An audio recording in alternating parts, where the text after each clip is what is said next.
How to sign out all devices on Amazon Prime. Hi everyone, welcome back to another episode. Today's video I'll be showing you how you can sign out all devices on Amazon Prime.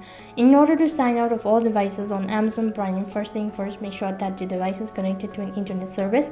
After that, go ahead and open up your Amazon app. And this is going to direct you to the official web page of Amazon app. So in order to log out, go to your profile icon located right at the bottom. It's going to direct you to the profile page. Over here you'll be able to see your account, which is located right on top. Now you need to scroll down a bit and you need to go to content and devices, which is right at the bottom.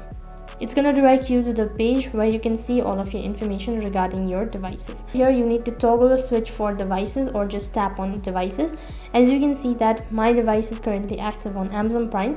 So you can see that these are all the Amazon application or the app that is installed on your device and that is logged in with your Amazon account. So what you need to do is, in order to remove your account, you need to tap on the particular device, and if you want to log out, click on deregister, which is right at the bottom. As soon as you do that, for the confirmation, sometimes you might be asked to provide in the password associated with it, and then you've successfully logged out or signed out of all devices on Amazon Prime. In this way you can sign out all devices on Amazon Prime. That is all for this video. I hope the video was helpful. If it did really help you, make sure to like, share and subscribe to our channel. Thank you for watching. See you in the next video.